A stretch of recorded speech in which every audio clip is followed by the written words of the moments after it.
E agora eu vou conversar com Carlos Eduardo Freitas Carvalho.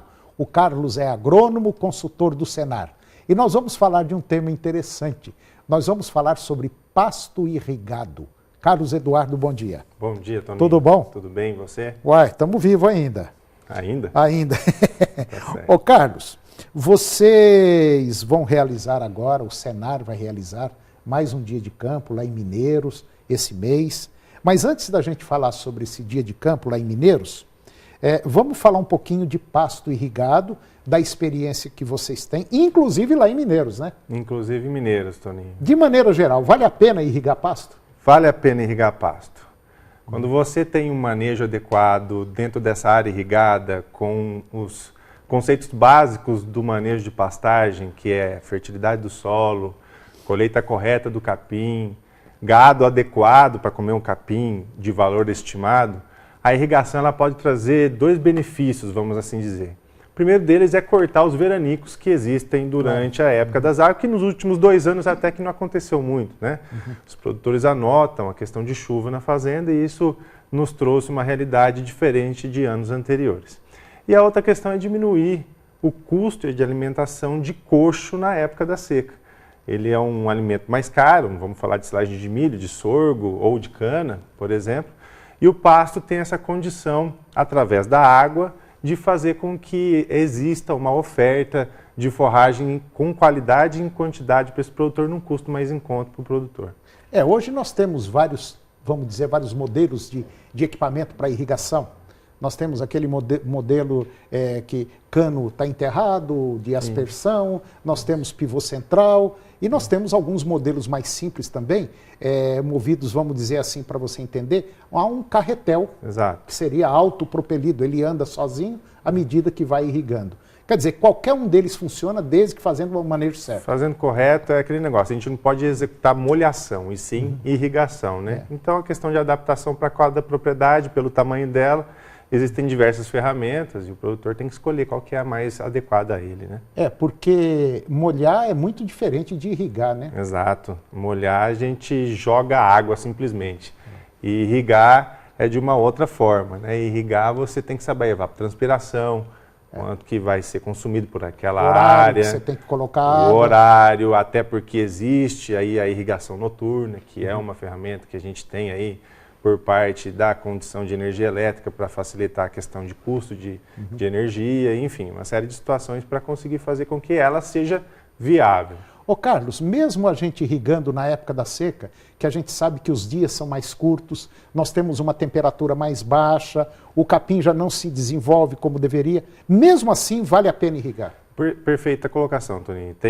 O pasto ele precisa de 4 coisas, né? De fertilidade do solo, de água, de luz e temperatura. Quando você reduz a luz e a temperatura, que isso acontece aqui em Goiás, principalmente na região leste do estado, que é uma região de altitude elevada, né?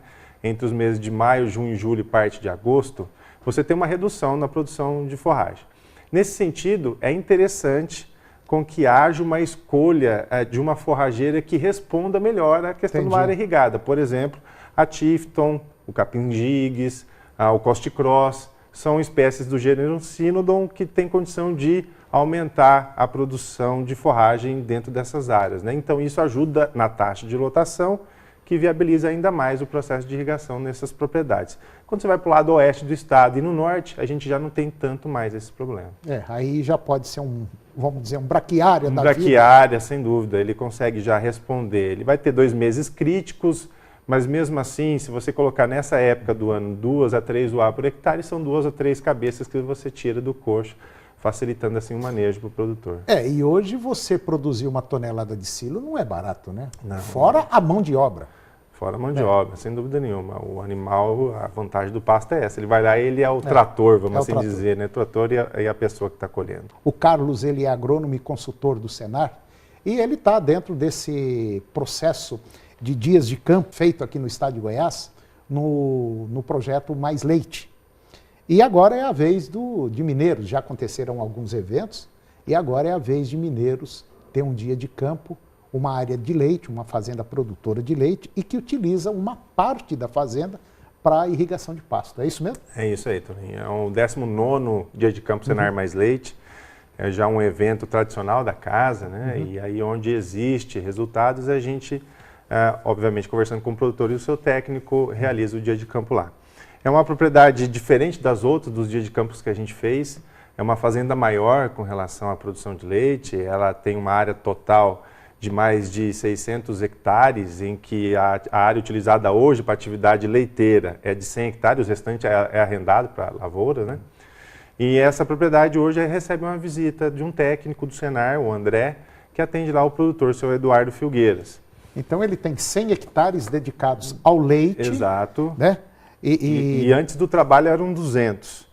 Então, só com a intensificação de pastagem e uma melhoria da produção de cana, que é o seu alimento para a época seca do ano, ele conseguiu entender o significado de reduzir a área e aumentar a produtividade. E aumentou a produtividade. Os 100 hectares que eram do leite, hoje é arrendado em lavoura. Então ele ganhou dos dois lados, né? Ele ganhou no sentido de reduzir a área em produtividade e também com uma renda extra arrendando a área para a lavoura. Quer dizer, hoje ele tem 100 hectares destinados à área de leite. Exato.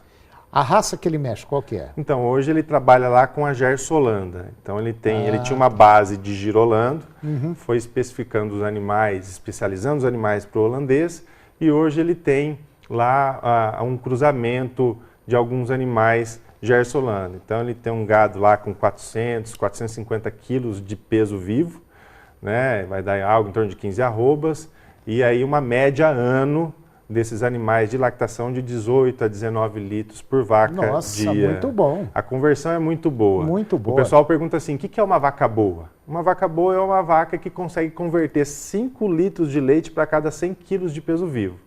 E esse produtor está quase lá, está conseguindo fazer com que elas tenham uma conversão muito boa no que diz respeito ao que come, né? O que então, o que vem se cá, ingere. vamos repetir isso aí. 5 litros de leite. 5 litros de leite, presta atenção, 5 litros de leite. Para cada 100 quilos de peso vivo. Para cada 100 quilos de peso peso vivo. Esse animal é um animal excelente em produção de leite. Então, se a sua vaca estiver dando 5 quilos para cada 100 quilos que ela tem, se você tiver uma vaca de 200 quilos, ela vai ter que estar dando 10 quilos de leite. Exato. Se ela tiver 300 quilos, ela vai ter que estar 15 litros, 15 litros de leite. Uma vaca de 600 quilos de peso, ela tem que dar 30 litros de leite. E tem muita gente com vaca meio gorda aí que não dá 10 litros de leite. Não, a gatinha dá mais, né? Muitas vezes. Pois é, gatinha, cabrito. E come muito, alimento caro, e é isso que a gente vai ver lá no dia de campo. O produtor utiliza cana para complementar o que a irrigação não dá conta. A área irrigada dele é de 8,5 hectares e o restante é de capim braquiária. São 2,5 hectares de gigue, 5 de mombaça e 5 de braquiária no sequeiro. Para fechar, na sua visão e na visão desse produtor, leite dá lucro? Tanto dá lucro, Toninho, que o filho dele está formando em medicina veterinária, ele está assumindo a propriedade. Então, assim, isso já demonstra pela sucessão familiar de que o negócio está indo de vento em popa lá naquela fazenda e é que a gente gostaria de apresentar para o restante do estado. Carlos, mais uma vez, obrigado pela sua participação no nosso programa. Tá vendo? Produzir leite dentro da tecnologia funciona. Muito obrigado e até o próximo programa. Eu que agradeço, Toninho. Um abraço.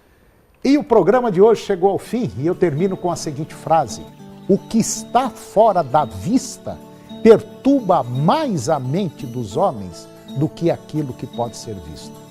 Um grande abraço, um bom dia e até o próximo programa.